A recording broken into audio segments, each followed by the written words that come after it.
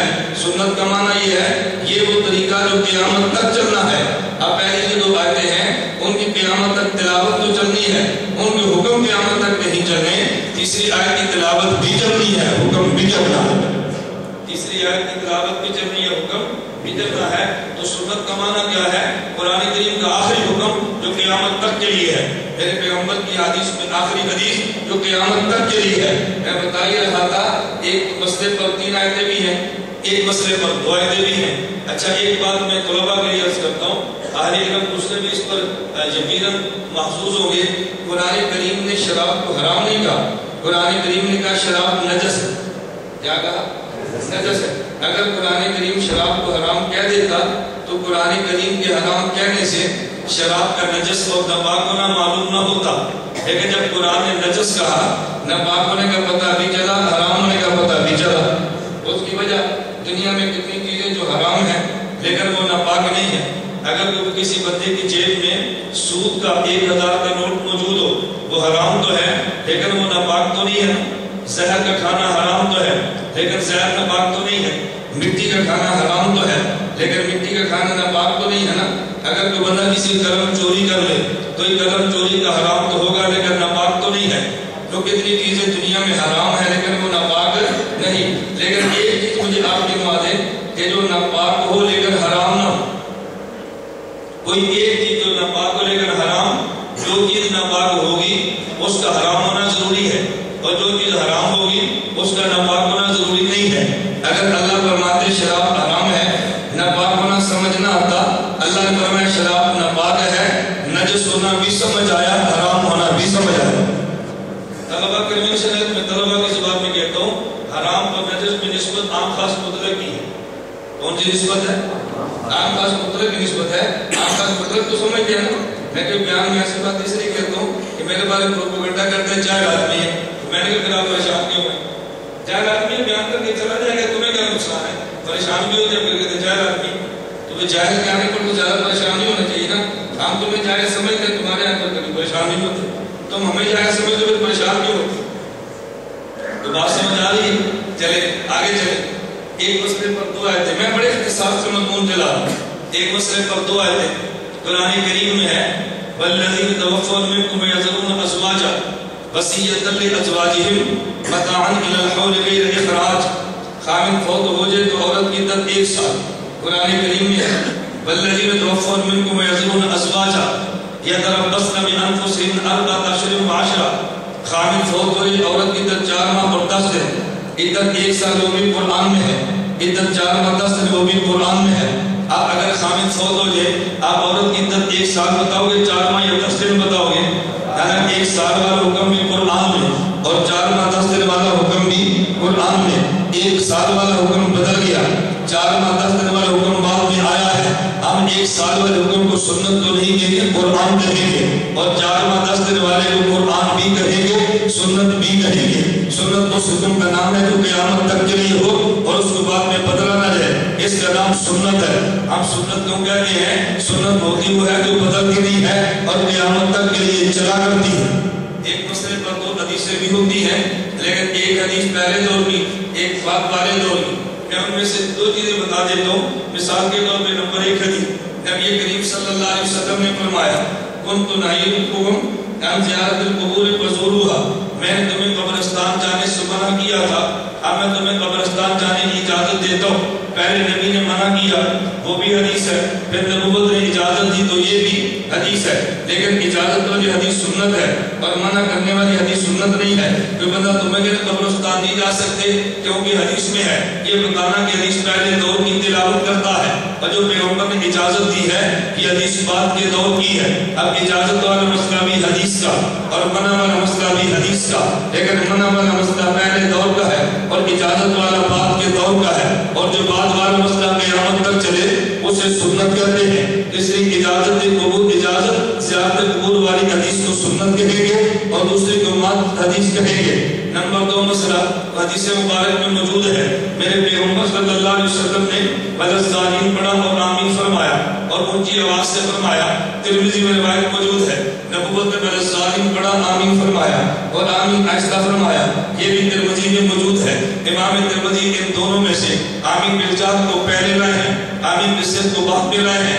آمین بالجار والی حدیث پہلے دور کی ہے، ہم اس کو سنت نہیں کہتے۔ آمین بالصدق والی حدیث بعد کے دور کی ہے، ہم اس کو سنت کہتے ہیں۔ میں بتانے یہ لگا تھا، ہمارا مسلک اہل سنت ہے، ہمارا مسلک اہل قرآن نہیں ہے، ہمارا مسلک اہل سنت ہے، ہمارا مسلک اہل حدیث نہیں ہے، کیونکہ قرآن کریم کی آیات تو ساری مانتے ہیں لیکن عمل کون پر ہے جو ایک مسئلے پر آخری دور میں اترے۔ حدیث تو ساری مانتے ہیں، عمل کون احادیث پر ہے جو ایک مسئلے پر آخری دور میں اترے۔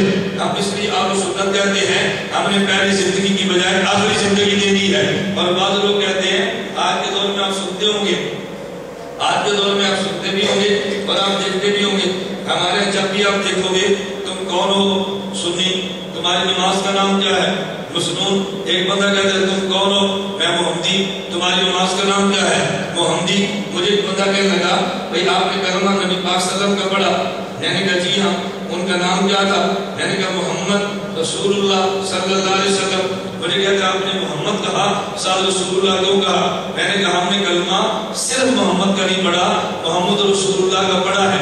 40 سال کی عمر تک تو اعلان محمد کا تھا اور 40 سال کے بعد محمد رسول اللہ کا تھا۔ جو نبی نے 40 سال کی عمر میں عمل کیے ان کا نام عمل محمدی ہے، اور جو میرے پیغمبر نے بحیثیت رسول کیے ان کا نام عمل مسنون ہے۔ تو ایک ہے عمل کو صرف جو بطور محمد کیا اور ایک وہ جو بطور محمد رسول اللہ کیا۔ تیرے لیے عمل حجت وہ ہے جو بطور محمد رسول اللہ کیا۔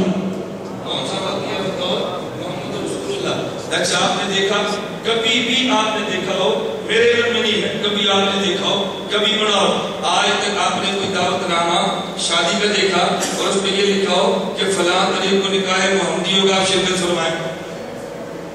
کبھی آپ نے کارڈ دیکھو، میں نے کبھی نہیں دیکھا۔ کبھی دیکھا میں نے نکاح محمدی کا اپنے کارڈ کیوں نہیں پڑھا؟ کیوں؟ نکاح محمدی تو یہ ہے کہ حضور نے ایک وقت میں 9 نکاح کیے، یہ نکاح محمدی امت تو کر نہیں سکتی نا۔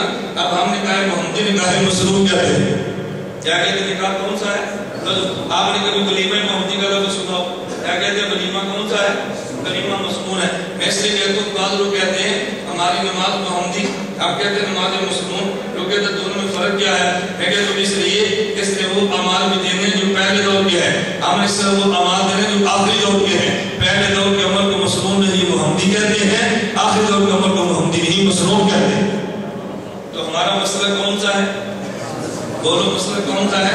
اہل سنت۔ لیکن اہل سنت صرف نہیں ہے، اہل سنت کے بعد اہل سنت والجماعت، اہل سنت کے بعد والجماعت کو کہتے ہیں۔ اس پر حدیث مبارک میں پڑھتا ہوں اور آپ ترجمہ بھی میرا سماعت فرمائیں۔ آپ حدیث سنیں گے خطیب سے، ترجمہ سنیں گے خطیب سے، اس پر سوال ہوگا اور جواب آپ کے مشکل ہوگا۔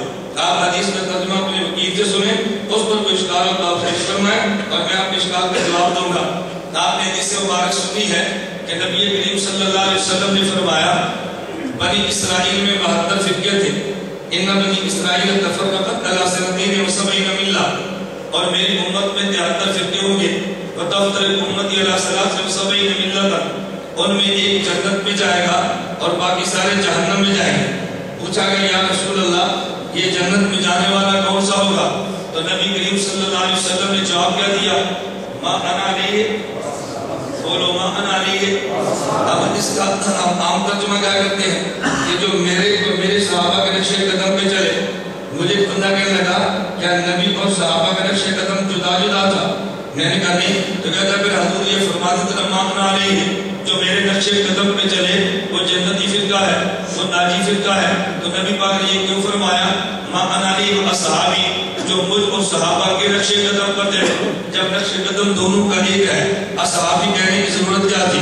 میں نے کہا توجہ رکھنا، کیونکہ تو نے ترجمہ خطیب سے سنا تجھے اشکال پیدا ہوا، یہ ترجمہ وکیل سے سن تو اشکال پیدا نہیں ہوگا۔ کہتے آپ کیا ترجمہ کرتے ہیں؟ میں نے کہا میں ترجمہ کرتا ہوں، نبی کریم صلی اللہ علیہ وسلم سے پوچھا جنت میں جانے والا فرقہ کون سا ہوگا؟ فرمایا ما انا علیہ، جو اس دین کو لے جو میرا ہے اور شرع ان سے لے جو میرے صحابہ کا۔ دین کون سا لے جو میرا ہے اور شرع کون سی لے جو میرے صحابہ کی ہے؟ آیت وہ لے جو مجھ پر اتری ہے اور معنی وہ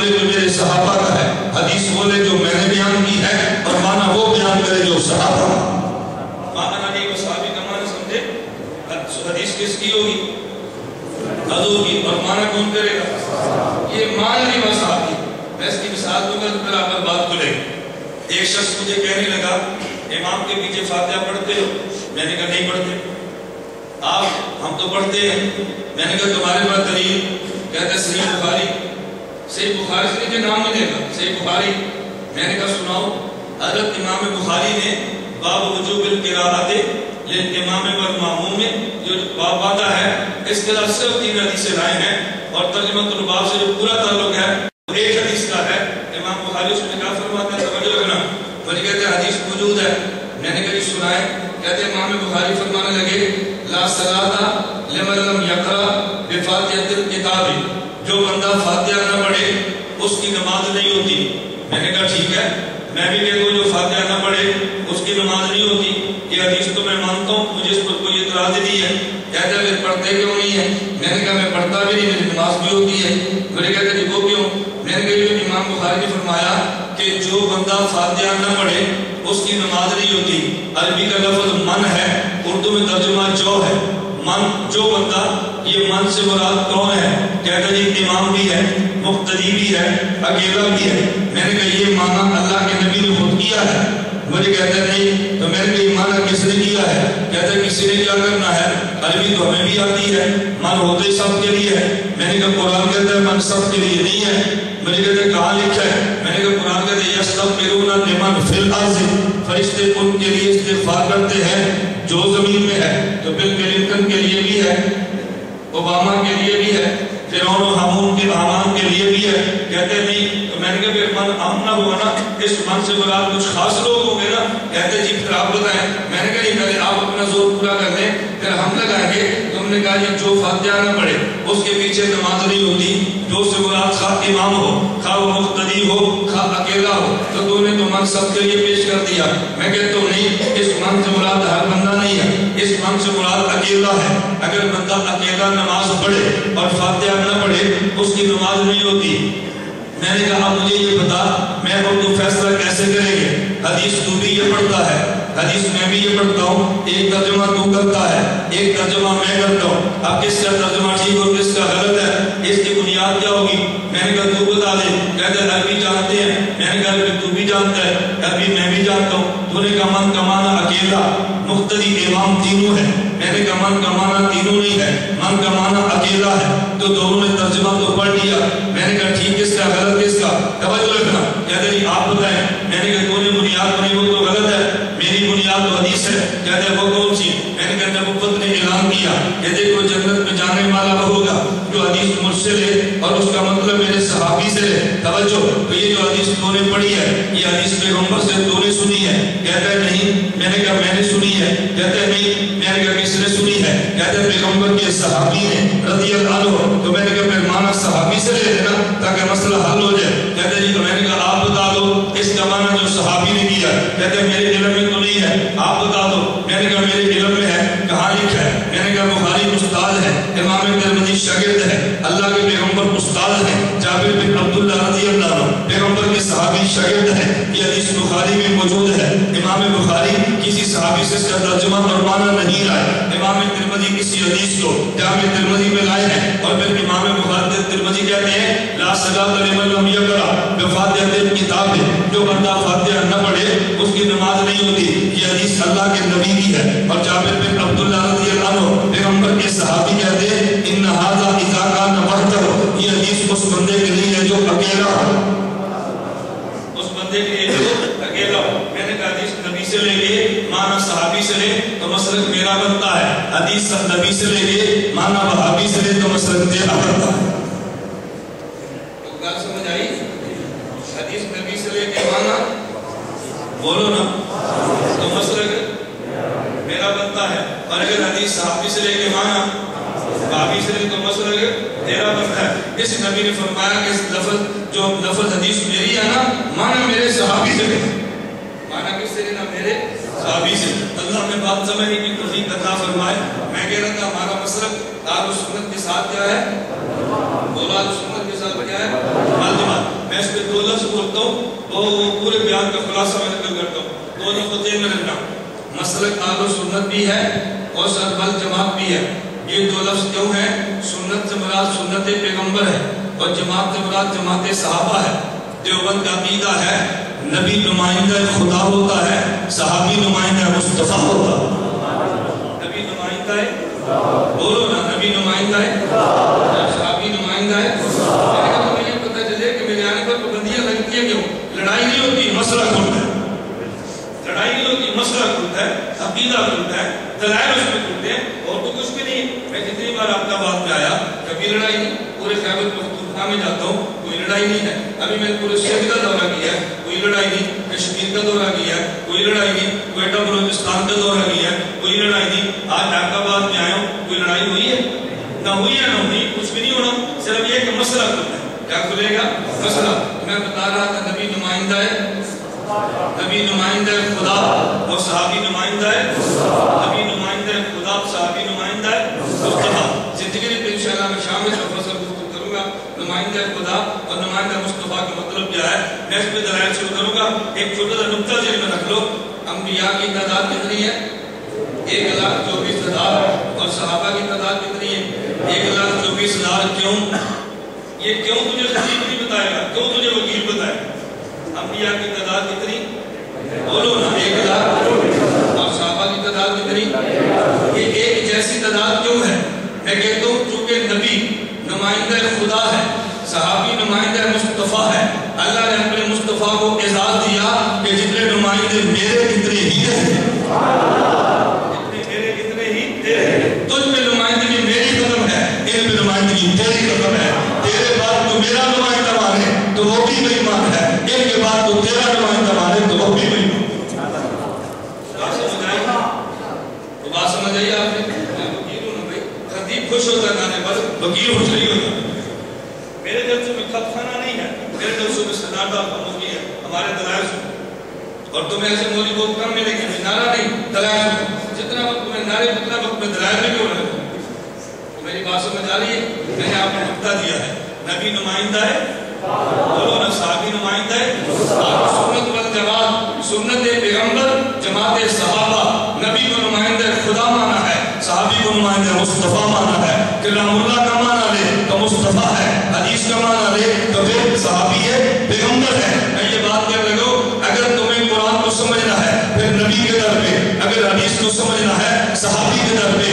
نبی کو چھوڑ دے قرآن نہیں ملتا، صحابی کو چھوڑ دے حدیث نہیں ملتی۔ قال اللہ پیغمبر کہے قرآن بنتا ہے، قال رسول صحابی کے حدیث بنتا ہے۔ زبان پیغمبر بھی حجت ہے، زبان صحابی بھی حجت ہے۔ نبی کی زبان کو حجت نہ مانے تب بھی بے ایمان ہے، صحابی کی زبان حجت نہ مانے تب بھی بے ایمان ہے۔ آپ لوگ سنت والجماعت کا معنی سمجھے؟ سنت پیغمبر اور جماعت مراد جماعت صحابہ مراد ہے۔ میں بتا یہ رہا تھا مسلک اہل سنت والجماعت۔ آگے چلے، میں بات سمیٹتا ہوں۔ نمبر 3 لفظ کیا ہے؟ احناف۔ ہم نے کہا مسلک اہل سنت بھی ہے، مسلک والجماعت بھی ہے، میری دلیل پہ غور کرنا۔ آگے احناف بھی ہے، تو تھوڑا سا وقت اوپر ہو جائے تو میں آپ کا مہمان ہوں یا نہیں؟ بولو نا، کبھی گھر میں مہمان ہے تو مسجد میں قاضی صاحب پوچھے یار تم نماز میں کیوں نہیں آئے؟ کہتے جی مہمان آ گئے تھے۔ اس کا مطلب آپ کے مہمان آئے تو مسجد میں نہ آئے تو گنجائش ہے، اور مجھ جیسا مہمان ہے تو کچھ نماز موقع بجے تو گنجائش ہوتی ہے کہ گنجائش موجود ہے نا؟ چلے ذرا بات سمجھنا۔ میں بتانے لگا تھا اہل سنت، سنت سے مراد نمائندہ خدا ہے اور جماعت سے مراد نمائندہ ہے مصطفیٰ۔ توجہ رکھنا، آگے میں نے کہا احناف ہے۔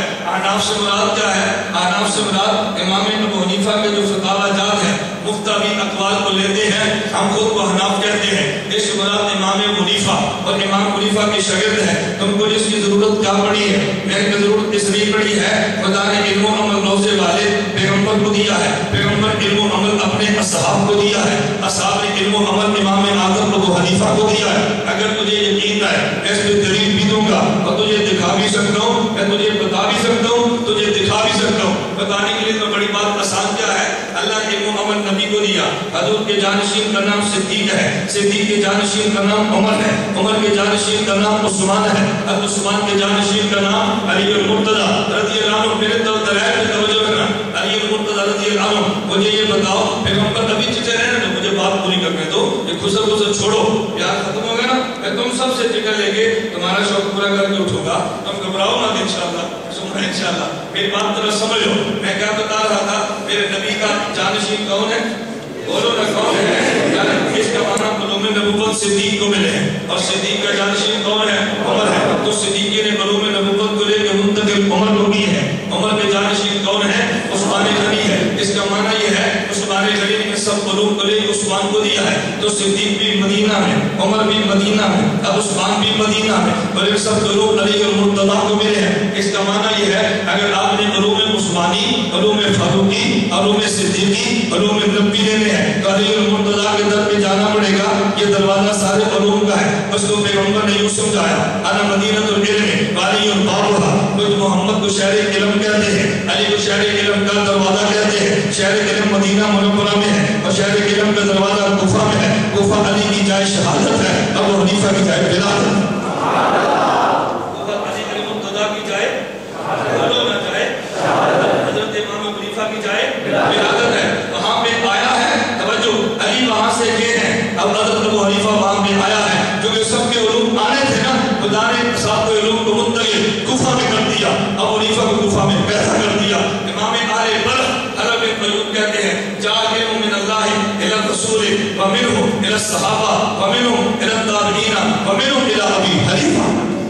ومنهم الی ابی حنیفہ. خدا کے علم حضرت کو ملا ہے، حضرت کے علم صحابہ کو ملا ہے، صحابہ کا تابعین کو ملا ہے، اور تابعین کے علم امام اعظم ابو حنیفہ کو ملا ہے. اس لیے کہہ رہا تھا ہم نے امام ابو حنیفہ کو کیوں مانا ہے؟ اس لیے سب کے علوم کا جامع ہے. ان کے بعد ہمیں سارے علوم ملے ہیں. احناف کسی کو کہتے ہیں، یعنی کہ میں تجھے بتا بھی سکتا ہوں توجہ اور تجھے دکھا بھی سکتا ہوں. تو کہہ رہے جی دیکھیں گے کیسے؟ اللہ آپ سب کو مدینہ لے جائے. اللہ آپ کی برکت سے مجھے بھی لے جائے. اللہ آپ کو بھی لے جائے اور آپ کی برکت سے مجھے بھی لے جائے. ہم تو برکت کے قائل ہیں. میاں والی میرا بیان تھا، تو جب میں بیان کے لیے پہنچا میرے میزبان مجھے ہر بیان میں کچھ ہدایات دیتے ہیں، اور میرے میزبان کہنے لگے محمد آپ نا آج ان کی رعایت کریں، آج 70% مجمع ان کا ہے. یعنی کہ اس کا مطلب یہ کہ مسئلہ ہی کوئی بیان ہوتا ہے کہ وہ تو سمجھے نا 70% ہے. مجھے کہتے نہیں آپ تھوڑا سا خیال فرما لیں. میں نے کہا خیال فرمانے کو یہ مطلب سمجھاتے نا، کہتے ہیں آج یہ مسئلہ بیان نہ کریں کوئی اور کر لیں. میں نے کہا ہمارا تو پورا دین ہے بھائی، ہم تو رائٹ والے ہیں. ہمارا تو پورا دین ہے نا، ہم تو رائٹ والے ہیں. اور قائد صاحب کو بتایا تو کچے کو کیوں ہم مہر والے رائٹ بلاتے ہیں. ہمارا رائٹ والے کو پوری مہر لگی ہے. توجہ رکھنا. میں نے کہا ہم تو رائٹ والے ہیں. کہتے ہیں کیا مطلب؟ میں نے کہا رائٹ والے تو آواز لگاتے ہیں اللہ نے کامیابی پورے دین پر. میرا مضمون تو پورا دین ہے نا. چلو آج یہ نہیں، آج میں دوسرا مسئلہ بیان کر دیتا ہوں. میں نے مسئلہ بیان کر دیا، بخاری پہ گفتگو تھی.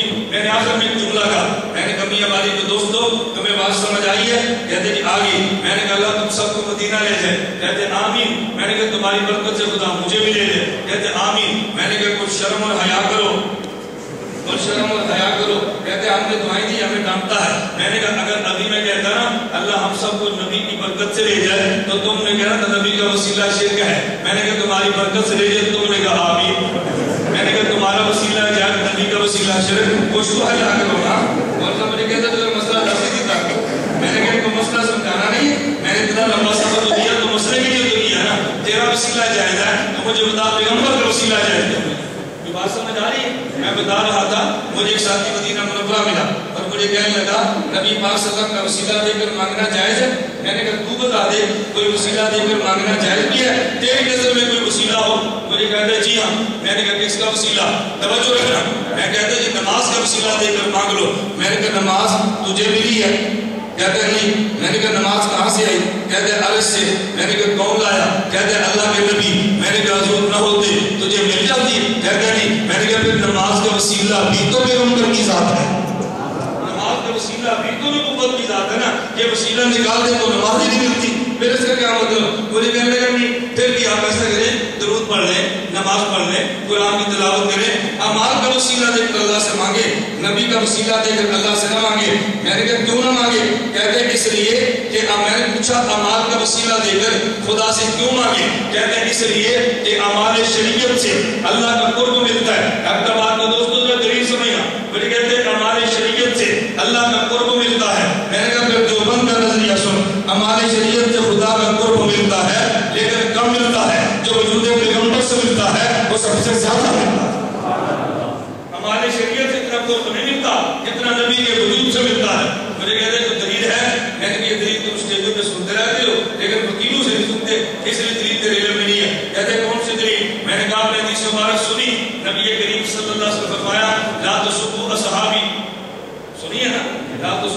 اصحابی، میرے اصحاب کی شان میں نزیبہ جملہ نہ کہنا، اس کا معنی گالیاں نہ کیا کرو، نزیبہ جملہ میرے صحابہ کی شان میں نہ کہنا.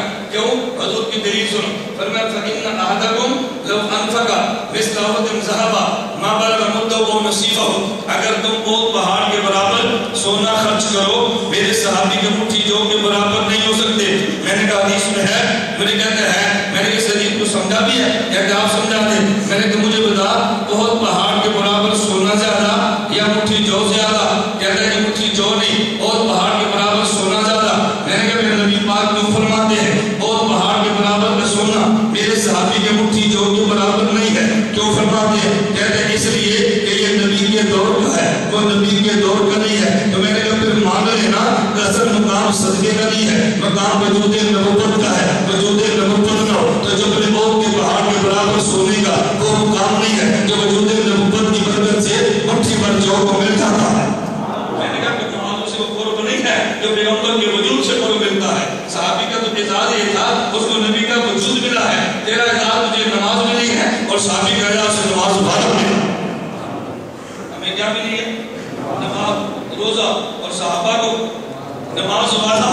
میں نے کہا نماز کا وسیلہ جائز ہے، نماز والے کا جائز نہیں ہے. یہ ہم نے پہلی بار منتخب سنی ہے. روزے کا وسیلہ جائز ہے، روزے والے کا وسیلہ جائز نہیں ہے. اور خود جس نے عمل وسیلہ دیا اس کا وسیلہ جائز نہیں ہے. یہ عجیب بات ہے. اور نبی تمہیں وسیلے کا مسئلہ نہ دیتا تو تم وسیلہ دے کر مانگتے کیسے؟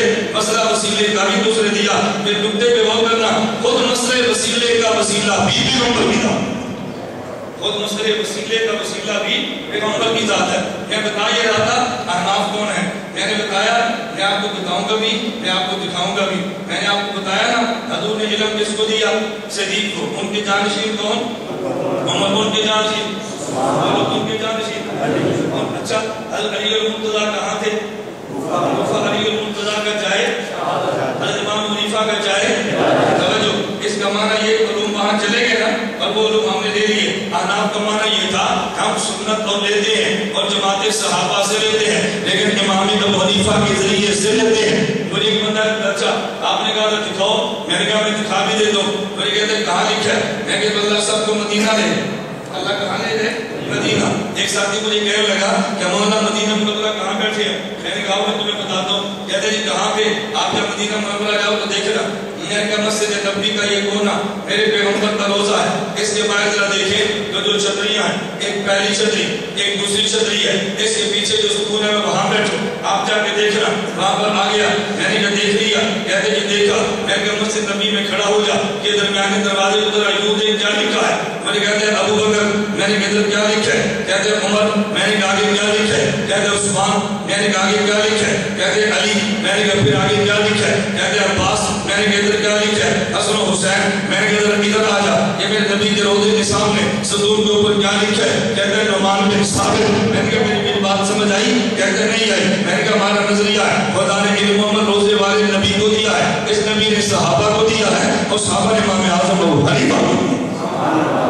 میں نے کہا میں تجھے دکھا بھی دیتا ہوں، بتا بھی دیتا ہوں. کیا بتانا مان لے یا دکھانا مان لے؟ ہم حنفی ہیں، بات سمجھے؟ اہل سنت بھی والجماعت بھی اور حنفی بھی. اور جتنا قرب امام ابو حنیفہ کے ذریعے جلدی پیغمبر کا ملتا ہے اتنا دنیا میں جلدی کسی کے ذریعے آدمی پیغمبر تک کون کا نہیں ہے؟ صحابہ کے بعد. میرا پرسوں جگہ پر بیان تھا، بیان ختم بخاری کی تقریب میں تھا. میں نے دوستوں سے کہا ایک بندہ مجھے کہتا ہے کہ مولانا ہم تو امام اعظم ابو حنیفہ کو بھی مانتے ہیں اور ہم تو حضرت امام بخاری کو بھی مانتے ہیں، لیکن امام بخاری کی بجائے آپ امام حنیفہ کو ترجیح کیوں دیتے ہیں؟ میری دلیل سننا.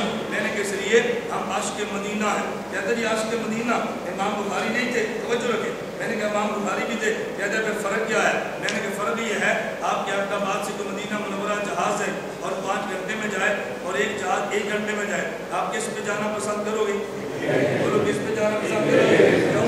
عاشق مدینہ ہے، 5 گھنٹے میں لے کے 1 گھنٹے میں لے کر چلو. میں نے کہا امام بخاری سے بولا ہم نے مدینہ منورہ جانا ہے. امام بخاری کہتے ہیں چلو، اور ہمیں کیسے لے کر چلتے ہیں؟ ابھی قال حدثنا احمد بن اشتابہ قال حدثنا محمد بن حسین عن عمارة بن القعقاع عن ابی زرعہ عن ابی ہریرہ قال قال رسول اللہ. 5 واسطے دیے اور مدینہ لے گئے. ہم نے امام ابو حنیفہ سے پوچھا مدینہ جانا ہے، کہتے چلو، اور کیسے لے کر چلے؟ عن ابی حنیفہ عن انس بن مالک قال قال رسول اللہ. عن ابی حنیفہ عن عبد مسعود عن عبد الله بن ابي اوفى قال قال رسول الله میں نے امام بخاری کی رفتار آہستہ ہے. ابو حنیفہ کا یہ گولی گاڑی یہ بلا واسطہ اور یہ بغیر سٹاپ کے چلتی ہے. میں نے امام بخاری نے 5 واسطے دیے, ابو حنیفہ نے 1 دیا. ہم عاشق مدینہ سے جلدی جانا تھا, ہم نے حناف میں دام تھا. مسئلہ کون تھا؟ سنت والجماعت آگے بولو آگے. احناف کی میں خوبیاں اگر بتاؤں نا آپ اتنا تعجب کریں گے. احناف کا مسئلہ میں ایک خوبی بتا دیتا ہوں, آپ اس کو پھر خود دیکھنا. امام ابو حنیفہ فرماتے ہیں میری رائے یہ ہے اگر ایک مسئلے پہ 4 حدیثیں بھی آ جائیں تم کوشش کرو کہ چاروں کو اکٹھا کرو اور کسی ایک پر بھی عمل نہ چھوٹے. حضرت جیسے میں ایک مثال دیتا ہوں, امام ابو حنیفہ سے پوچھے جب نماز پڑھیں تو ہاتھ کہاں باندھ رہے ہیں؟ ادھر دیکھنا, ادھر دیکھو. امام صاحب فرمائیں گے دائیں ہاتھ کی ہتھیلی بائیں ہاتھ کی پشت کیوں رکھ لو, انگوٹھا چھوٹی انگلی اس سے بائیں بازو کی کلائی کو پکڑ لو, یہ 3 انگلیاں بائیں بازو پہ رکھ لو, نمبر 4 ہاتھ ناف کے نیچے باندھو. امام صاحب مسئلہ کیوں بتایا؟ فرمایا حدیثیں جو 4 قسم کی ہیں میں نے مسئلہ یوں بتایا تاکہ ساری حدیثوں پہ عمل ہو جائے. حضرت وہ کیسے؟ ایک حدیث مبارک میں ہے نبی پاک صلی اللہ علیہ وسلم دائیں ہاتھ کی ہتھیلی کو بائیں پہ رکھتے, اور دوسری حدیث میں ہے حضور نے فرمایا حکم دیا دائیں ہاتھ سے بائیں کو پکڑے. نمبر 3 حدیث نبی پاک صلی اللہ علیہ وسلم نے دائیں ہاتھ کو بائیں بازو پہ رکھا, اور چوتھی حدیث حضور نے ناف کے نیچے باندھا. امام صاحب فرماتے ہیں یوں کر لو دائیں ہاتھ کی ہتھیلی کو بائیں پہ رکھو, دائیں انگوٹھے چھوٹی انگلی سے پکڑ لو, اس پر بھی عمل ہو گیا. 3 انگلیاں بازو پہ رکھو, اس پر بھی عمل ہو گیا, اور ناف کے نیچے باندھو, اس پر بھی عمل ہو گیا. حنفیت اس کا نام ہے جو ساری حدیثوں کو جمع. مسئلہ اہل سنت والجماعت احناف کی وجہ سمجھ آئی, یہ احناف کی وجہ ہے. میں اگلی بات کہتا ہوں ابھی تک دیوبند کی ضرورت کیا رہ گئی؟ میں نے ضرورت رہ گئی ہے دیوبند کی. میں ایک جگہ بیان کے لیے آج سے غالباً یہ 10-12 سال قبل کی بات ہے, مانسیر کے لاگے ایک جگہ ہے, میں وہاں بیان کے لیے آیا پڑھے نا, تو مجھے ایک ساتھی نے وہاں پہ کہا کہ آپ دیوبند کی بات کیوں کرتے ہیں؟ توجہ. میں نے کہا میں وجہ بتاتا ہوں. میرے کہتے ہیں کیا وجہ ہے؟ میں نے کہا شہر کا نام کیا ہے؟ میرے کہتے ہیں پڑھے نا. میں نے کہا اگر کوئی بندہ آپ سے پوچھے آپ کہاں رہتے ہیں تو تم کیا کہو گے؟ میں دنیا میں رہتا ہوں یا عالم برزخ میں؟ کہتا جی میں تم کو پڑھے نا. میں نے کہا تم کہو میں دنیا میں رہتا ہوں. اچھا میں نے کہا بندہ کہ میں کہاں رہتے ہو تم کیا کہو گے؟ پاکستان یا ہندوستان؟ کہتے ہیں میں تم کو پڑھے نا. میں نے کہا اچھا کوئی بندہ پوچھے کہاں رہتے ہو تم کیا کہو گے؟ سرحد یا پنجاب, اب خیبر پختونخوا اس وقت سرحد تھا. کہتے ہیں میں تم کو پڑھے نا. میں نے کہا بندہ پوچھے کہ تم کہاں رہتے ہو پشاور یا مانسیرا؟ کہتے ہیں میں تم کو پڑھے نا. میں نے کہا اچھی بات ہے, تم پاکستان بھی نہیں کہتے پڑھے نا, تم سرحد بھی نہیں کہتے پڑھے نا, مانسیرا بھی نہیں کہتے پڑھے نا. مجھے کہتے یہ پڑھے نا عالم برزخ میں نہیں عالم دنیا میں ہے. میں نے کہا ٹھیک ہے, یہ انڈیا میں نہیں پاکستان میں ہے. میں نے کہا ٹھیک ہے, یہ پنجاب میں نہیں سرحد میں ہے. میں نے کہا ٹھیک ہے, کہتے پشاور میں نہیں مانسیرا میں ہے. میں نے کہا ٹھیک ہے, آپ بتانا کیا چاہتے ہو؟ کہتے میں بتانا یہ چاہتا ہوں کہ جب پڑھے نا کہیں گے تو سمجھ مانسیرا بھی آئے گا, سمجھ سرحد بھی آئے گا, سمجھ پاکستان بھی آئے گا. میں نے کہا تم نے ہم سے پوچھا میں کون ہوں؟ میں کہتا مسلمان, تو تم نے فوراً کہنا تھا حنفی یا شافی. اگر میں کہتا نا حنفی تم نے فوراً کہنا تھا بریلوی دیوبندی. تقسیمیں جو چلی ہیں تو جب میں نے کہا نا دیوبندی اس کا معنی حنفی بھی ہوں, اس کا معنی سنی بھی ہوں, اس کا معنی مسلمان بھی ہوں. میں نے کہا کہ دنیا میں آپ مجھے بتاؤ کوئی عیسائی کہ میں دیوبندی ہوں؟ کوئی کہلواتے عیسائی میں دیوبندی؟ کوئی بھی نہیں کہلواتا. میں نے کہا کوئی بریلوی کہتا میں دیوبندی ہوں؟ کہتا ہے کوئی بھی نہیں. تو میں نے کہا کون کہلواتا ہے؟ کہتا ہے آپ. میں نے کہا دیوبندی کہنے کا معنی حنفی بھی ہے, سنی بھی ہے, مسلمان بھی ہے. تو جس طرح پڑھے نا کہنے کا معنی مانسیرا بھی ہے, سرحد بھی ہے, پاکستان بھی ہے, تو دیوبندی کہنے کا معنی حنفی بھی ہے, سنی بھی ہے, اور مسلمان بھی ہے. میں نے کہا سارے اس کو دے پڑھے نا میں آتی ہے, ساری دیوبند میں بھی آتی ہے, ہم خود کو دیوبندی کہتے ہیں. تو بات سمجھ آ گئی ہے ہم کون ہیں؟ بولو نا کون ہے؟ ہم کون ہیں؟ دیوبندی. ایک بندہ کہتے ہیں دیوبندی کیوں؟ میں نے کہا سنت پیغمبر کی اور جماعت صحابہ نے دی ہے. توجہ, امام ابو حنیفہ نے جمع کی ہے, لیکن ہوا یہ کہ بعض لوگوں نے کمی بیشی کرنا شروع کر دی. کسی نے اضافہ کیا, کسی نے کمی کی ہے. دیوبند والے کہتے ہیں نہ کمی کریں گے نہ اضافہ کریں گے, نہ کمی کریں گے نہ بولو نہ کمی کریں گے نہ الحاد کریں گے نہ بدعت کریں گے. کمی کا نام الحاد ہے, اضافے کا نام بدعت ہے. نہ الحاد والے ہیں نہ بدعت والے ہیں, ہم اعتدال اور صراط مستقیم والے ہیں. ہم کون ہیں؟ اعتدال اور صراط مستقیم. ہمارا سمجھنا میں 2-4 مثالیں دیتا ہوں, 2-4 مثالیں سمجھا. نمبر 1 مثال, ایک بندہ کہتا ہے کہ سر پہ پگڑی باندھنی نہیں, سر پہ پگڑی ننگے سر پہ ہے, یہ کبھی والا جاتی والا بولو نا. ایک کہتے ہیں باندھنی